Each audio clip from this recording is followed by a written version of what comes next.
Namaste, viewers. Uh, what a great day. After 4 years, I, Bharat Somal, is going to start posting videos on my YouTube channel. So I would like to let you know the purpose of these videos, and I think every week at least you are going to see at least 2 such videos. I have planned to show to the world how the creation is explained in the Vedas, Rigved, Yajurved, Samved, or Atharved.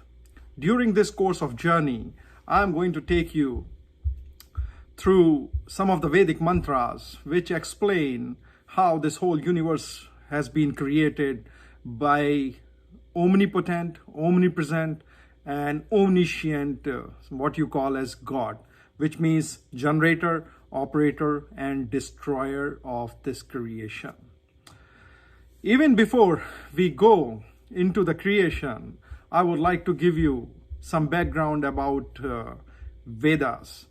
So in the current world, there are 2 types of Sanskrit. One is the Laukic Sanskrit, which almost everyone knows, like the people who are studying in the Sanskrit colleges, schools, universities, they are aware of the Laukic Sanskrit. Western scholars, they are aware of the Laukic Sanskrit. Indian scholars, aware of Laukic Sanskrit. But there is something called Yogic Sanskrit. Worldwide, if you ask me, how many people might be knowing it? I can easily say not more than 3,000 or 4,000 people who are aware of Yogic Sanskrit. And most of these scholars are not in very good condition. They are basically living in very destitute conditions. They are living in poverty. They are running some of the leftover gurukuls in India because we are not supported the way like other religious institutions are supported by the government of India. With that thought, I was thinking how to bring this Yogic Sanskrit among the masses. During this journey, I'm going to explain what Yogic Sanskrit is. For example, Laukic Sanskrit, right? If I say Indra in Laukic Sanskrit is name of a person who is living in heaven. Similarly, Vishnu. Vishnu means it's a name of a person who is basically living in some place, sitting on a big snake and all that stuff, right? Similarly, Soma. What is Soma? Soma, in today's Sanskrit meaning, if you see, it means liquor. So most of my friends, when they are drinking, they say, come on, we have like our gods, they used to drink. You know what is Soma? I say, yeah, I know Soma is not a liquor. So similarly, Brihaspati. People think Brihaspati is some kind of a god or a devta or something like that. We are going to see what is the meaning of Brihaspati, right? So in Laukic Sanskrit, everything becomes a proper noun.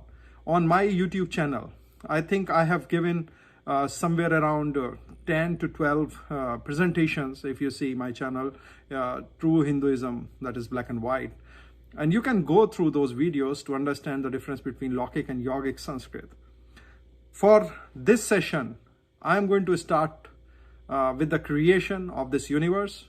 I wrote one book around 10 years back. The name is The Cure for God's Epidemic. Just to share with you, I have written more than a dozen books. Some of the books I have written.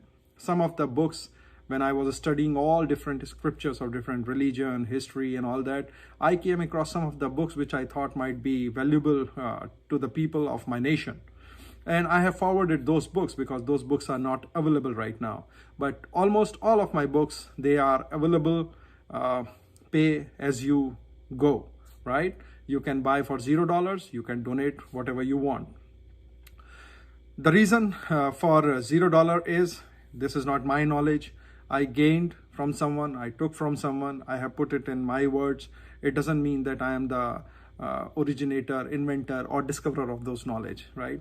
So to be honest to myself, I have just given those books free to people. You are free to put your name and publish those books by your name, propagate the knowledge as much as possible.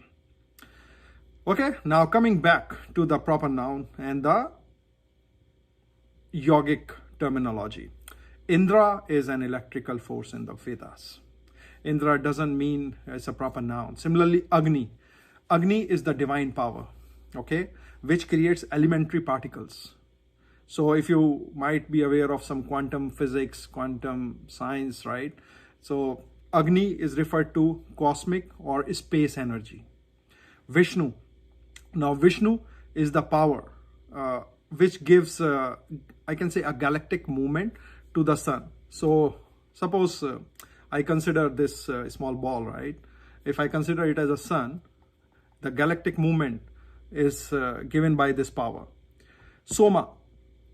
Soma is nothing but it is a gravitational force. It's not the liquor which we used to think. It's a gravitational force.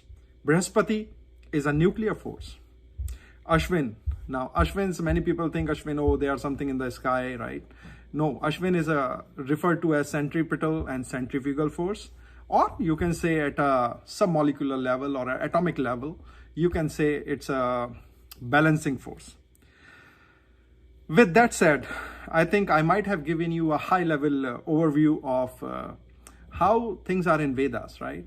It's very interesting to know that the Vedas are the only book which abides by some logic and reasoning. It's not like other scriptures where all killing, eating meat, destroying things are written, right? So Vedas generally deal with science, philosophy, and in short, I would like to tell you how the Vedic mantras are interpreted. There are only three ways, basically, at a higher level, the Vedic mantras can be interpreted. The first one is, it can have a spiritual meaning. The second one is, it can have a kind of a universal meaning. Or third one is, it is dealing with the planet and the science related to the planet, like something related to a species, how you should rule, what you should do if you meet with bad people, which are referred to as dasyus in Vedas. Similarly, there can be an interrelation, right? It can be like interrelation between human beings and the supreme consciousness, the meaning can be, or it can be the relation between supreme consciousness and the matter on this planet, or it can be the mixture of all the three. So apart from this, if someone is interpreting Vedic mantras, close your eyes and you can say this is wrong. Okay? I was listening to one of the videos where one of the great saint was mentioning like Indra is enjoying with the Apsaras and all that. The problem that we are running in current world is our gurus, our acharyas, teachers, priests, especially on the Hinduism side, they are not aware of science. They don't have that vision to look deeper into the Vedic mantras. Basically, there's a big science which is going on inside that mantra, and I'm going to take a separate session for that. So, let's start. In my book, The Cure for God's Epidemic, I started with the creation when nothing was there. Nothing means nothing. It means no sun, no universe, nothing like matter used to exist. But I found that it is difficult to comprehend if I start from that side. So I decided now to start from the other side, which means we are going to start how these planets got created, Earth got created, Moon got created, Sun got created, our solar system got created, and then how the universe got created. So it will be a little bit interesting. I will try to make sure that I am as simple as possible in this journey. If you have any question, please go ahead, comment, send me an email. As time permit, I am definitely going to reply. So I don't have a lot of time. I'm pretty busy. Definitely, I will try to respond because this is one area of interest for me. And I think if we do this, we all are going to benefit. So let's start. The first Vedic mantra. It is Rigved 1.164.1. What it says, Asya vamasya palitasya hotu tasya bhrata madhyamo astisnaha trityo bhrata gratprashto asya atra pashyam vishvapatim saptaputram. Now, this mantra can be spoken in different ways. There are ways of pronouncing it. If you go to a very hardcore Sanskrit Vedic scholar, he will pronounce it in a particular perfect way. So when you study Sanskrit, don't worry about the pronunciation or how you are reciting the mantra. It really does not matter. If you have to learn, just open it, start reading it, and try to comprehend the meaning. Now, let's see, what is Asya? Now, Asya means, in this particular mantra, something which is in front of me, okay? Something is in front. The way this mantra meaning has been done by some of the scholars is like, oh, the beloved invoker, grown gray of him, there is the middle brother, all pervading. And there is a third brother who bears ghee on his back. In them I saw the Lord of the people with 7 sons. Now, if I simply write this meaning, it really doesn't make sense, right? And in order to give you a clear explanation of what is going on this mantra, I might have to write at least 20-30 pages or create a video of an hour or 2 hours by giving you exact rules, basically what is this going in this mantra. But here, let's try to simplify this. So, Asya is something in the front. Vamasya is something lovable, okay? Now, Palitasya. So, let's think what Palitasya is here. It means old, ancient, or it comes from a root, right? The root is pal, to protect. So, protect or to fill, right? Then Hotu Tasya, right? Hotu means it's kind of an invoker, okay? Someone is invoking something here. So it's some kind of a yajna which is going. Even before you go into this mantra, there is a rishi associated to the mantra. The rishi is Dirgha Tama. Dirgha means large, okay? Large. Tama means it's a heaviness. So just by seeing the rishi, you get a code. Basically, there is something large. Heaviness in scientific terms, it is inertia. Okay. So what is happening here is there is some heaviness, there is an inertia, something is in the front. Okay. Something is lovable, which means there is some kind of a connection. Okay. Then there is a hotu, which means there is some kind of a yajna going on. There is an invoker. Yes, there is an invoker in this mantra. Okay. Now, Tasya Bhrata Madhyamo Asteh Snaha. Tasya means of him. Bhrata means brother. Now here it does not mean this is actually a brother or my brother or your brother, right? Here it means to support. Okay, there is some kind of a support. Tasya Bhrata Madhyamo. Madhyamo is very important in this mantra. Madhyam means if I take this ball, right? And if I take another ball, so looks like there is something in the center, right? Then only I can say Madhyamo. You should have 3 objects, right? To say something in the center or the Madhyamo. Okay? So, Asti. Now, Asti is basically, it's a principle it's a finite verb in this principle sentence, okay? It means is, Asti, Asnaha. Now, Asnaha can be, in this mantra, it can be, we can say to pervade, to eat, or consume. Okay. So these are the couple of meaning of the word snaha. Trityo bhrata. Now here what it is saying? Trityo bhrataha. Third. Trityo. Bhrata. Brother. Okay. And then come ghrata prashto. So this grit is very important. So grit here means just like a ghee, right? Like a clarified butter, which you put in the oven. What happens? It has a property of flowing and producing radiance. So here the grita prashto. So grit is referred to as, there is some kind of energy, right? Like what happens when you shoot from the gun, right? The latent energy of the gunpowder is converted into the kinetic energy when it hits very fast, right? So there is some kind of a latent energy. Grita prashto here is a kind of a latent energy. Okay, so this is very important in this mantra.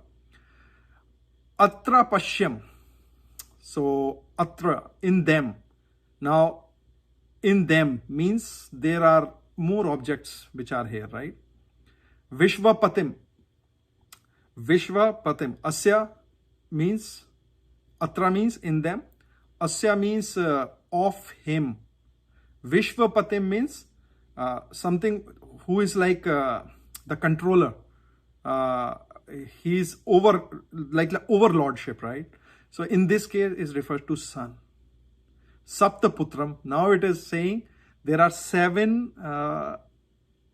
sons, right? Having 7 sons. Now, very interesting. So if you see, something is going on in this mantra. What mantra is revealing here is how the planets came out. Okay. So there are 7 planets which came out of sun in this mantra, because sun is at the center, right? There is a planet. Okay. So consider it like this. This is sun. This is a planet, Ghrith. Ghrith is the latent energy in between, which we know. There's a gravitational energy between the planets and the sun, which is force equal to G, m1, m2 upon r square. So what this mantra is saying, that these are like brother. This is like a brother, the sun, okay? It's a Vishvapatim, okay? It has a overlordship. And out of this sun, there are 7 planets which got created, okay? So this is for scientists to find out how the planets got created, right? There are different theories of creation. But one must try to understand, even if Earth is like 10 feet away from its axis, where it is right now rotating, right? We will not exist. So everything is very well planned. Now these 7 planets came out. People will think, oh no, there are 8th, 9th or 10th planet. Yes, there are. And the Vedic mantras tell when the 8th, 9th and 10th planet came out, when sun went around the core of the galaxy in its own orbit. Okay, we will see it later. So what we have seen, that there are 7 planets which came out of the sun initially. Remember, the same mantra can also be translated as 7 rays of the sun. But because there is Madhyama, there are 7 suns, right? And the next mantra in the same sequence is going to give us the confirmation that here we are not talking about the 7 rays of the sun. So let's see the next mantra. You all will be amazed with the meaning of the next mantra. So what is the next mantra? Sapta yunjanti ratham ek chakram eko ashvo vahati saptanama trinabhi chakram ajaram anarvam yatre ma vishva bhuvnaditashta. Right? Now what the meaning scholars have interpreted is the 7 yoke. The one who wheeled chariot, 7 yoke wheeled chariot, 1 horse having 7 names. Draw it. The wheel, so the wheel has 3 navels. Never gets old, okay? It never overcome, in which have been remaining all these beings. Now, this meaning doesn't make a lot of sense, right? So consider, how can you have a wheel, right? Like Sapta, 7. Then Yunjanti, right? Yunjanti, so yoke, right? Then Ratham. Ratham is a chariot. Then I think, Eka Chakram. Now, 1 wheeled. So how can you have a chariot, right, with 1 wheel? It's not possible. It means there is something going on in this mantra. Ashvaha, horse. So here it is not Laukic Sanskrit, it's a yogic Sanskrit, right?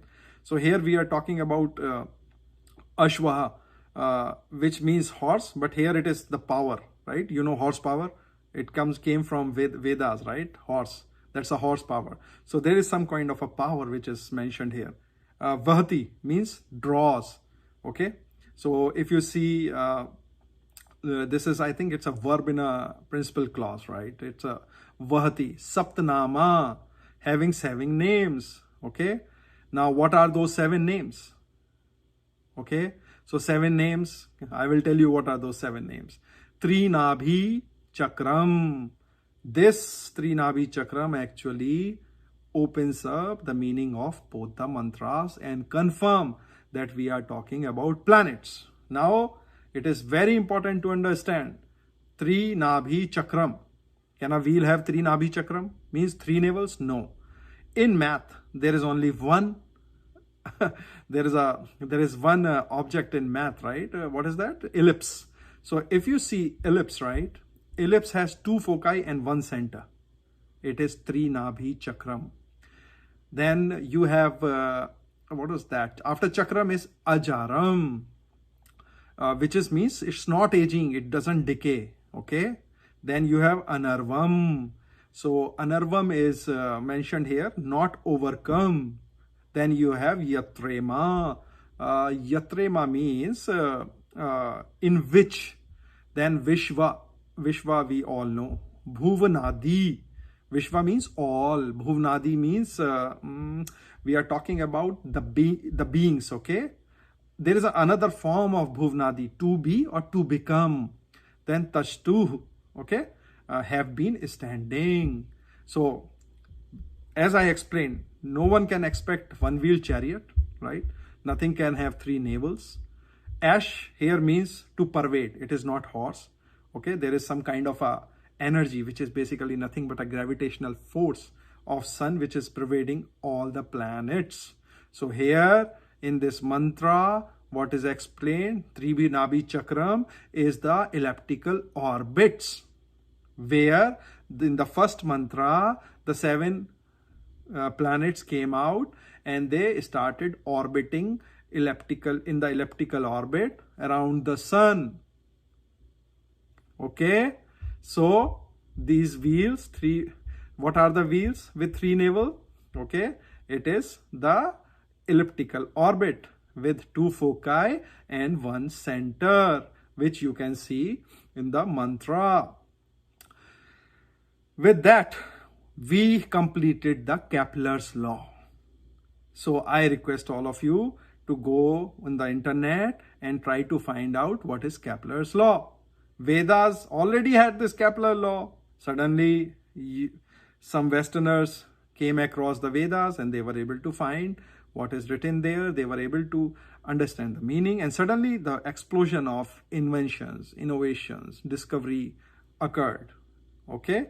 With that said, friends, thank you. We have seen how the seven planets came out of sun and how the elliptical orbits got created. There is a gravitational force, which is nothing but gravity. The seven planets are rotating across the sun. Okay, this is called Kepler's law. In the next video, we are going to start with the creation of